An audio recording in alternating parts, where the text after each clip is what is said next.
Кулларда мылтык, башларда каска, аякларга кигез итек киелгән. Менә шундый булып, 1941 елның июнь ахырында меңнәрчә солдатлар сугышка китә башлый. 22 июньнән Советлар Союзы өчен Бөек Ватан сугышы башлана. Татарстан тыл базасына әйләнә. Биредә сугышлар бармаса да, республика халкының җиңүгә керткән өлеше бик зур була. Татар халкының уллары һәм кызлары Бөек Ватан сугышының бөтен яуларында катнаша. Хәрәкәттәге армиягә республикадан 700 меңләп кеше алына. Сугыш еллары халыкның тормышын кинәт үзгәртә. Сугышның беренче көннәрендә үк предприятиеләрдә, учреждениеләрдә, колхоз һәм совхозларда митинглар үткәрелә. Аларда катнашучылар үзләренең ватанны сакларга һәм дошманны тармар итәргә әзерлеген күрсәтә. Инде 45 елның яз көннәре дә килеп җитә. Сугышчыларыбыз Берлин шәһәрендә Рейхстаг куполына 2 май көнендә кызыл байрак беркетәләр. Шул көннән Бөек Ватан сугышында Советлар Союзы җиңүче дип раслана. Шәһәрләргә һәм авылларга солдатлар кайта башлый. 26 миллионнан артык кеше мәңгегә сугыш кырында ятып кала. Бүгенге көндә сугыш һәм тыл ветераннарының бик аз өлеше генә исән калды. Безгә сугышның авыр мизгелләрен үз башларыннан уздырган сугыш чоры балалары җиткерәләр. Сугыш башланган вакытта миңа 5 яшь иде. Мин инде сугыш булган вакытларны бик аз гына хәтерлим, 5 яшь булгандыктан. Безгә инде самолетларның очканнары ишетелә иде. Якын киләләр иде.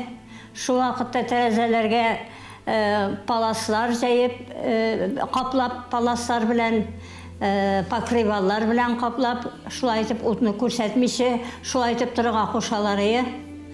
Сугыш беткәндә инде миңа ничә 9 яшь иде ул вакытта, 10 яшем иде. Инде бик шатланып, урамларга чыгып, йөгереп, сугыш бетте дип кычкырып, йөреп, иптәшләребезнең әтиләре кайта башлады. Шулай итеп, ул йортларга йөгереп керәдер идек, аларның сөйләгәннәрен тыңлап тора идек. Шулай итеп, яшәп, шулай итеп үстек. В 1947 году я пошла в 1 класс, и жизнь была еще очень-очень сложная. Вот я говорю, и мы, ни тетради, ни ручек, ни карандашей. Все это был дефицит большой. И даже на базаре мы покупали карандаши, тетрадки по очень высокой цене. А в лучшем случае покупали, а в худшем это из оберточной бумаги мы шили себе тетради и учились. Несмотря на то, что было так тяжело, голодно, в школе нам давали, например, каждый день булочку свекольную, чтобы мы не умерли с голоду.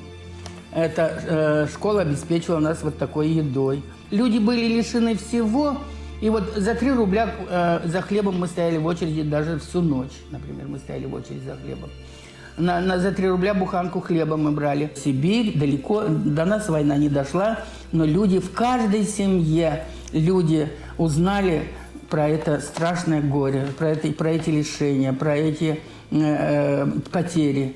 Поэтому война в нашей семье имеет огромное значение. Я думаю, чтобы наши дети, внуки никогда не знали, что такое война, что такое лишение чего-то, чтобы все были здоровы, счастливы.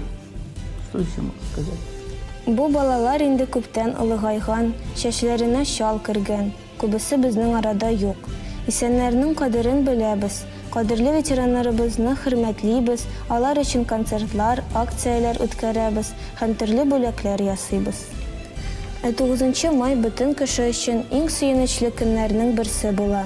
Кешеләр җиңү шатлыгыннан урамга агыла. Әлеге көнне хәтта бер-берсен белмәгән, бер-берсе белән таныш булмаганнар да кочаклаша, күрешә, бәйрәм белән котлаша.